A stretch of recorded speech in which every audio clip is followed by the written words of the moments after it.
السلام عليكم ورحمة الله وبركاته. النهاردة هنعمل مع بعض أكبر صينية كيكة كده إن شاء الله.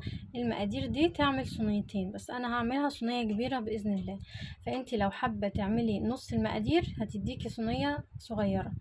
فإن شاء الله كده معانا 4 بيضات، وننزل عليهم بكوبايتين سكر وكوبايتين لبن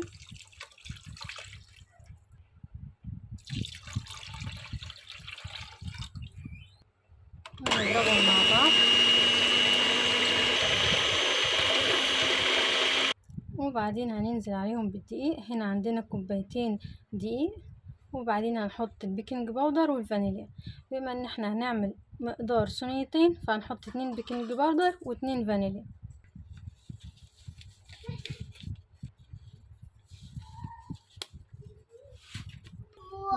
فانيليا هنحط معاهم كوباية زيت وهنضربهم كلهم مع بعض.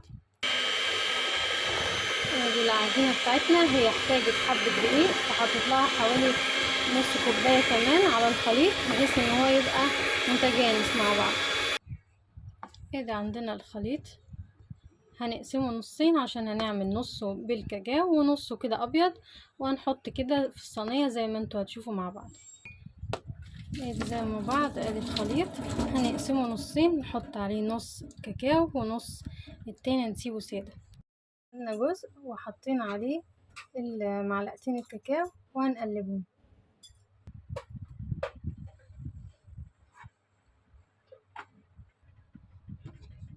كده بقى شكله بعد ما قلبناه في بعض. وهنجيب معانا هنا زي ما انتوا شايفين كده الصينية المربعة بتاعتنا بيبقوا 3. هتختاري اكبر واحدة لان احنا عاملين مقادير كيكتين. وهنجيب هنا ادي الخليط اللي بالكاكاو وادي الخليط السادة. هنجيب كل واحد كبشة كده ونحط كبشة فوق كبشة. اول حاجة هناخد كبشة من الابيض، وبعدين كبشة من البني وننزل فوقيها كده، وهنفضل نعمل لحد ما نكفي الكمية كلها.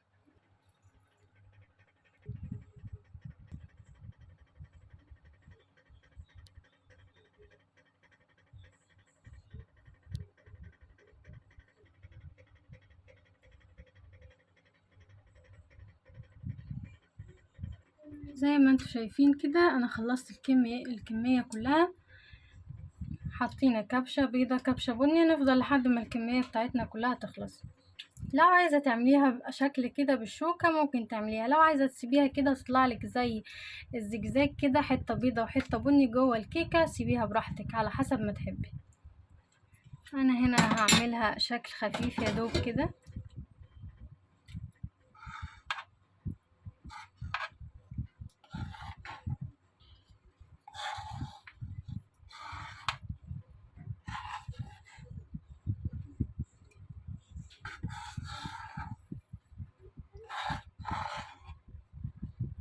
زي ما انتوا شايفين كده هتطلع حتة بيضة وحتة بني، هيطلع شكلها حلو ان شاء الله.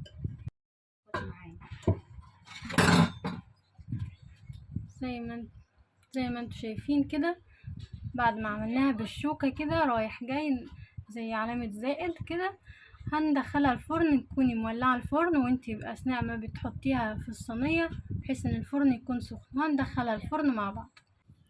ده كده شكلها بعد ما طلعت من الفرن. هي الرسمة باظت شوية بس شكلها جميل وطعمها أجمل بإذن الله.